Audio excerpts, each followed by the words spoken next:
In this video, I'm going to be covering the step-by-step procedure on how to do a firmware update of all the Pro Series consoles, such as Midas Pro 1, Pro 2, 2C, 3, 6, and 9, as well as ProX. To download the firmware, let's head to musicgroup.com. Once we're on the home page, we're going to go ahead and click on the Downloads tab. Now we're presented with various different categories to go ahead and find the information that we're looking for. Because we're going to be updating the firmware on our mixer, we need to go ahead and select the Mixers tab, Digital Mixers, then the console that we're going to be using, which in my case is the ProX. Then we'll click on Firmware, and then you see we are presented with some firmware options. We're going to go ahead and download the latest 3.41 firmware. It's very important that you keep your console up to date with firmware updates. And for your social media folks out there, if you follow along on the Midas page on Facebook, Midas is always letting everybody know when new firmware updates are available.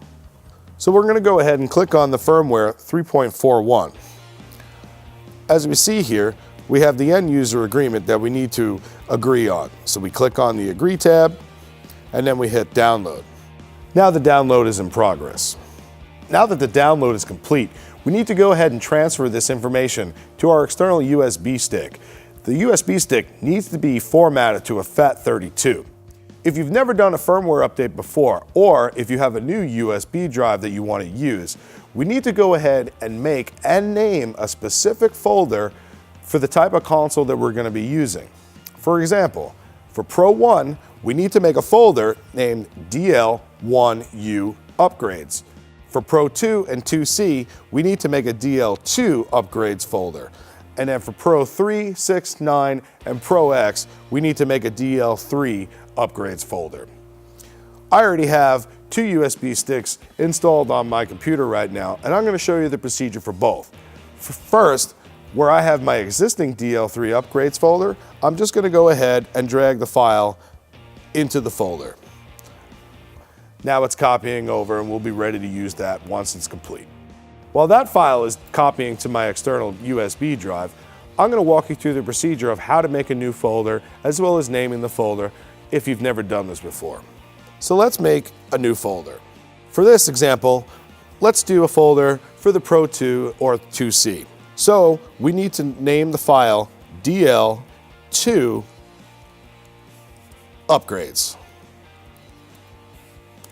It is very important that the DL and the U in upgrades be capitalized. It is case sensitive and very, very important, or else the console won't see it. So now let's toggle back over and copy this into the folder. Now, of course, I just copied a ProX file into that folder, so it's not going to be recognized on your Pro 2 or 2C, but you would download the appropriate and correct file for the console that you're trying to upgrade. So now that we have our firmware on a USB stick, let's head onto the console and do the firmware update. Okay, so now let's go ahead and take our USB key and insert it into the active MC controller. If you notice on the console below USB key 1, you'll see that the active light is illuminated. So that's where I'm going to go ahead and plug the USB key into. In a moment, as the console is reading the USB drive, you're going to be presented with a pop-up window letting you know that the multiple upgrade files have been found. At this point, we can click OK. To do the firmware, we are going to need to use the MC that actually is active. In this case, it's MC1, which is on the left side. If MC2 was the active controller, we would then have to use the right side of the console. To do the update, let's click on the Home tab, scroll down to Preferences, tab over, and select Upgrade. If we tab over again, you're going to see that we're presented with two files. This is okay and normal. Just select the first file. Once I've clicked on it, the console is going to read the USB updater, and it's going to begin the updating procedure, as you see here on the left side of the screen. In a moment, you're going to notice that the right side of the console screen is going to turn black, and this is normal. As you notice, the firmware update is beginning to search the entire system, and you're going to see where we're going to be updating everything on the console. So in a few moments, we're going to be ready to look and see what's been discovered. Okay. Here we have everything ready for update. Let's take a look and see what we got. We have the ability to select all, clear all, and then once we select something, the Update Now button is going to be illuminated, or we have the ability to quit out of the updater. Where it says MCs, we do see that we have MC1 and MC2 is recognized. Next, we have the 4 DSP cards on the Neutron engine. Next is the I/O boxes. We see all 4 of my 1.5 series boxes, and you can highlight over it and it'll tell you that it is a 1.5 series. We also have my DL451 that I have here at front of house. I do like the fact that you can hover over and see exactly what the component is if you're unsure what it is. Down here on the bottom, we have Surface 1. That's actually the console surface in front of me. Then we have our front of house router, as well as our stage router, and last, we have our I/O board. This is actually the Neutron NB. One thing that I want to note, the I/O board for the Neutron NB may not be illuminated on your initial firmware update. Depending upon the firmware that you're upgrading to, the card might not be recognized at this time, and that's normal. So what you would do is go ahead and do the upgrade process for the console. After you do 2 full power cycles on the console, run the updater again and the I/O board will appear. You don't have to go through the entire upgrade process of the console to update the firmware for the I/O card. You could just select the I/O board, hit update, and within a few moments it's done and the console is ready to go after you cycle through the power twice. So now I'm going to go ahead and select all to upgrade everything within the console to the same firmware update. Once we've selected everything, we can now hit update. Now we're presented with a very critical warning message. We must make sure that we do not lose power on the console during the update. This could be a catastrophic event if it was to lose power and the console could be rendered useless. So please make sure that you're in a secure power source. Because this is so critical, I do have my stage rack and my front of house rack with battery backups, not just for during my show, but for situations like this when I need to update my console.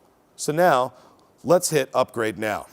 This is the last chance that we have to abort the upgrade procedure. And just so you know, the upgrade procedure can take a significant amount of time. Let's go ahead and hit upgrade. Now, we're presented with the option to back up our shows. If we already have all of our files on our external USB drive, then we're good to go. If you haven't done so, if you click yes, it'll back up all the show files for you. It's a good tip to back up everything on the console before you begin the update procedure. Because I have my files, I'm going to click no and skip this process. Here, we're presented with the option to reset the console. This is going to reset the entire console to all of the default settings. If you have any settings on the console that you like, or if you're going to be using the same console day in and day out, I would hit no thank you, because this way all of your settings are still retained on the console. Again, it's a good idea to save all of your preset files as well as your show files onto your external hard drive in the event there's an issue with the upgrade procedure. Again, I'm going to click no thank you to reset the console. Now you'll see that the upgrade procedure has started. I'll see you back here when it's finished. Now our upgrade has finally finished. We see here that we have an upgrade summary. If any of the devices during the upgrade fail to update, we would have an indication letting us know which devices did not upgrade. In the event that that happens, you can go ahead and run back through the upgrade and just select those components that failed to update. So now we also see here that after we quit the updater, that the console and the entire system needs to be power cycled fully twice. So let's go ahead and click on OK. Now that we've clicked on OK, we have to quit out of the upgrade. Once we quit out, the console is going to start rebooting itself. And as you see, it's telling you, do not switch the console off yet. So we'll wait a few moments for the console to come back online. Now the console is booted back up. You'll notice on the left-hand side that we have the pop-up to let us know that we have an upgrade file on the external USB. Here we can click OK. As instructed, we need to power cycle the console completely, as well as all the external components, such as the Neutron and all of our I/O boxes, and we need to do this twice. To normally shut down the console, you would head to the Home tab, go down to Preferences, tab over to shut down the system. But on a firmware upgrade, the console will not actually shut down if you click here. So it is perfectly normal for us to turn the power switch off on the back of the console. So let's go ahead and do that and power cycle the disks. Okay, now that we've power cycled once, I always like to wait for the entire system to come online. And this is also a good time to take a look to see that everything is being recognized on the console. As you notice, we have everything part of our ProX system is connected and everything is showing a green status.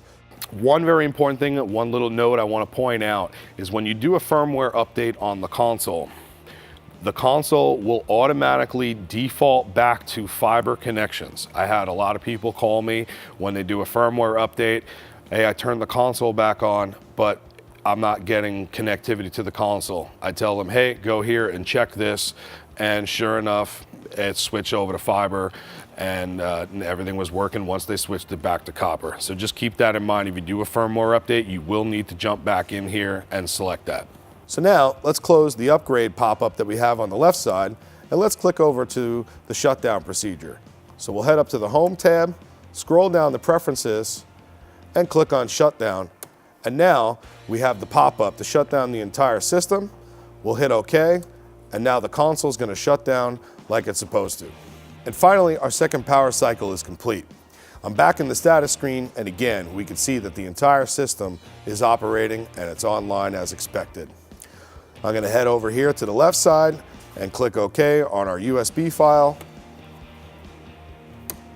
And I'm going to head over to the file window just to make sure that all the files are still on the console just like we last left off. And as you can see, they're all still there. So now I'm going to go ahead and remove the USB drive. At this point, the upgrade is now complete. We have the option to reload our show file or create a new one. Now we see that the upgrade procedure was an easy task. It does take a little bit of time, and this is to be expected. Here's a great tip to keep in mind. If any of your I/O boxes fail to be recognized during the upgrade procedure, I'm going to show you how you can get the I/O box to get recognized from the upgrade. You can simply plug in a Cat5 Ethernet cable into the back of the Ethernet control port number 1 on the ProX Surface or the 3, 6, and 9, and plug the other end into the X or the Y connection on the I/O box that failed to update. Once connected, run the updater again. After the scan, you will notice that the I/O box will come online. Now, I know the upgrade procedure can take a significant amount of time depending upon the size of your setup. So you don't actually have to go through the entire system upgrade. You can just select the I/O box that failed to upgrade, run the updater, power cycle twice, and now all the components in your system will be on the same firmware.